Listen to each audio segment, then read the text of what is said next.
Bonjour à tous les Gémeaux, je vous retrouve pour votre tirage pour l'année 2022 dans ses grandes lignes, bien sûr.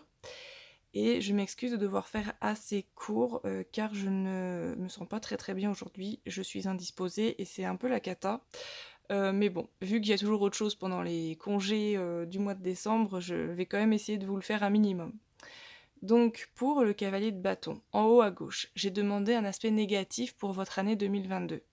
Le cavalier de bâton, déjà dans ses aspects, on va dire, avantageux, c'est un cavalier qui est explosif, qui a une énergie sans limite, qui a une énergie jeune, l'envie de faire des choses et souvent des choses nouvelles, de se battre pour une cause. C'est vraiment quelqu'un qui a de l'énergie à revendre.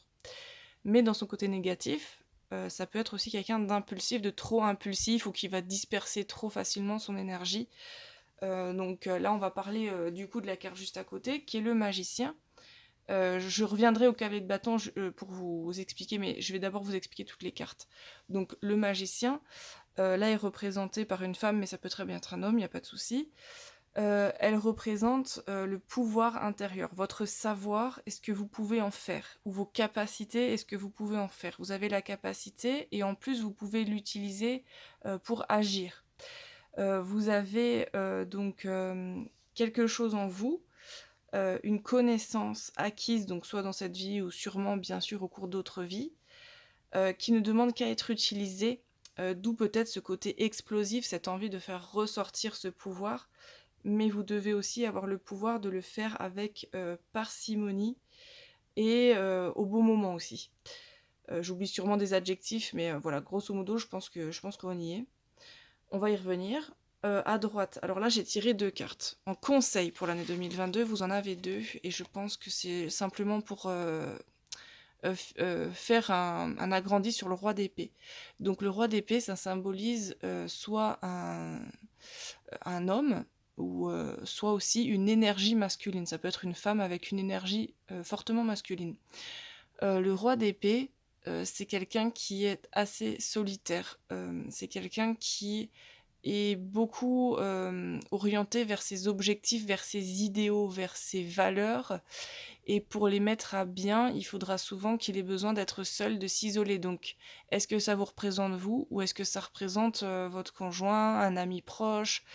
Voilà, en tout cas, c'est une figure plutôt masculine. Et la tour, elle vous dit que ça va être un gros chamboulement ou une grosse remise à plat. C'est quelque chose qui va être assez perturbant pour 2022. Donc, est-ce que vous allez devoir vous éloigner ou couper une relation parce que justement cette personne a besoin d'être seule pour mener à bien ses objectifs? Mais sachez aussi que le roi d'épée est un roi loyal, fidèle aux gens qu'il aime. Donc c'est pas par rapport à une trahison ou un abandon, il ne vous abandonne pas, il a juste besoin de se concentrer pour arriver à ses objectifs. Voilà, donc c'est plutôt rassurant, mais en même temps, ça va quand même sûrement pas mal être perturbant pour vous en 2022. Ensuite, on a à droite, comment faire pour parvenir à vos objectifs en 2022? Le 10 de Pentacle. Alors le 10 de Pentacle, il symbolise l'unité dans l'adversité. Le pentacle symbolise tout ce qui est matériel, donc ça peut être l'argent, ça peut être les biens matériels, mais ça peut aussi être la connexion à la terre et à ses habitants.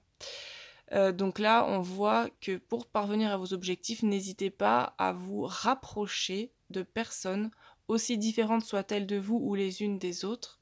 Elles sauront vous aider, elles sauront vous apporter un soutien, un réconfort, une aide. Et vous aussi, à votre tour, vous pourrez les aider. Alors, est-ce que ça symbolise une communauté ou tout simplement le fait de demander de l'aide à une ou plusieurs personnes? Ça, c'est à vous de le découvrir pour cette année. Ensuite, on a en bas à gauche l'objectif principal ou ce qui va le plus être préoccupant pour vous aussi, c'est le 2 de bâton. Désolée, j'ai du mal à le... Voilà, c'est bon. Alors, le 2 de bâton, le bâton symbolise l'action. Et le 2 de bâton, symbolise, entre autres, une préparation avant la mise en place de l'action. Et là, je reviens au cavalier de bâton parce que lui, son truc, c'est pas trop la planification. Lui, il laisse libre cours à ses énergies impulsives sans forcément préparer. Donc, le pouvoir du magicien, je pense que vous l'aurez à bon escient quand vous serez capable de prendre votre temps, souffler 2 minutes, observer la situation et planifier-la. Et c'est un peu la même chose que la carte représentant le bosquet. Donc, je vais vous l'expliquer après aussi. mais planifiez vos actions pour, quand même avoir une petite direction parce que se lancer, à corps perdu, c'est pas forcément, c'est utile dans certaines situations, mais là pour vous, pour 2022, ça va plutôt être, ça sera pas la bonne chose à faire. Ensuite, le phasme. Le phasme aussi, il vous dit immobilité, conscience, discernement, sang-froid. Donc voilà, je peux pas être plus explicite que ce qui a déjà marqué en dessous de la carte. Prenez-vous le temps de vous poser pour prendre la situation avec recul, observer la situation, préparez-la avant de bouger. Le phasme, il a des phases en fait où il va beaucoup bouger et des phases où il va se poser aussi. Donc ça symbolise aussi le côté impulsif du cavalier de bâton qui dit attention à ne pas être trop impulsif, à tout le temps être en mouvement, même si vous aimez ça. Il faut aussi prendre le côté du phasme où de temps en temps le phasme va se poser pour observer son environnement et aussi se confondre avec son environnement pour moins facilement être repéré. Parce qu'en faisant beaucoup de bruit, le cavalier de bâton, il est aussi facilement repérable. Donc voilà, si ça peut vous aider.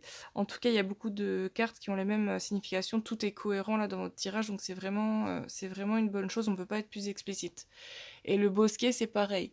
Le bosquet, il vous invite à une introspection, à vous poser, à prendre le temps de vous comprendre vous, mais aussi l'espace qui vous entoure, car l'espace dans lequel on vit ou on évolue est très très important en termes d'énergie.